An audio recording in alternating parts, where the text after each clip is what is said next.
Big outrage. Presidential heavyweight Rudy Giuliani versus Congressman Ron Paul. The duo's 9/11 contest got a little spicy at last night's GOP debate in South Carolina after Paul suggested that the U.S. actually had a hand in the terrorist attacks. They attack us because we've been over there. We've been bombing Iraq for 10 years. We've been in the Middle East. I think Reagan was right. We don't understand the irrationality of Middle Eastern politics. As an extraordinary statement, as someone who lived through the attack of September 11, that we invited the attack because we were attacking Iraq.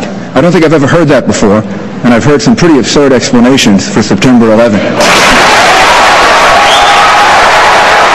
I would ask the congressman to withdraw that comment and tell us that he didn't really mean that. And that was Republican versus Republican. According to a recent Rasmussen report poll, 35% of Democrats think President Bush knew about the 9/11 attacks beforehand. The so-called 9/11 truth movement has already infected people like Rosie O'Donnell and 1 in 3 Democrats and many other Americans, evidently, including Congressman Ron Paul. With me now, Fox News contributor and syndicated columnist Michelle Malkin. So, Michelle, this stuns me. It wouldn't have stunned me had it come up in the Democratic debate, but it's a jaw-dropper to see it in the Republican debate.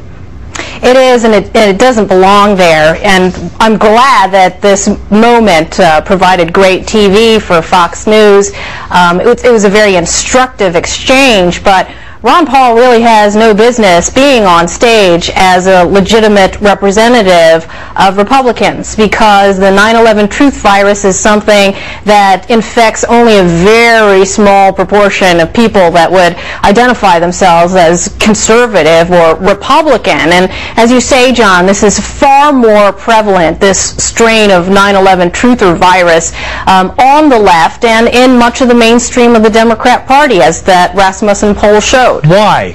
Why do 35% of Democrats believe it, and I think it's another 26% haven't quite made up their mind about it?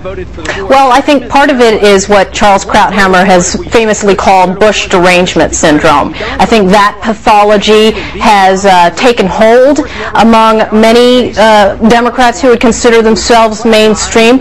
So anything that they could do to suspect or blame him for America's problems, and particularly the terrorist attacks, they're willing to believe. I think a lot of it is just plain ignorance.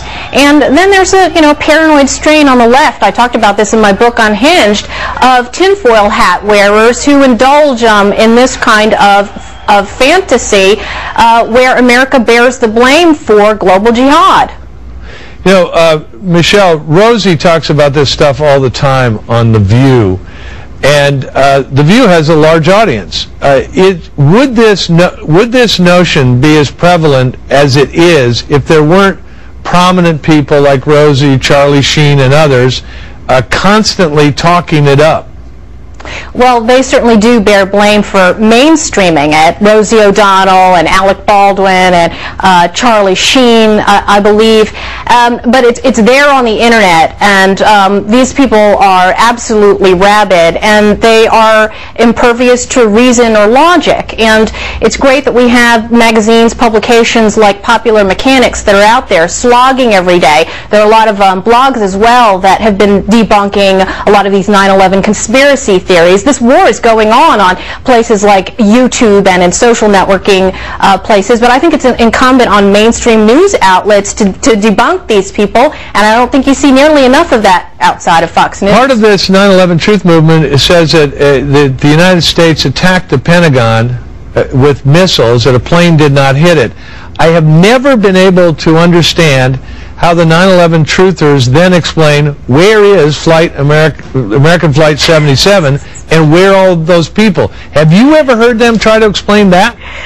I try not to spend too much time in these cesspools, but it is worth taking a visit to places like, these WTC7 sites and Students and Scholars for Truth. And I note that Ron Paul has basically allied himself with these people. He appears with Students for Truth on campus, and he's appeared on radio shows like 9/11 conspiracy nut Alex Jones. And I would hope that that would disqualify him the next time around from appearing on stage with other Republicans. We shall see. Fox News contributor and syndicated columnist Michelle Malkin. Be sure to check out michellemalkin.com and hotair.com. Michelle, thanks a lot.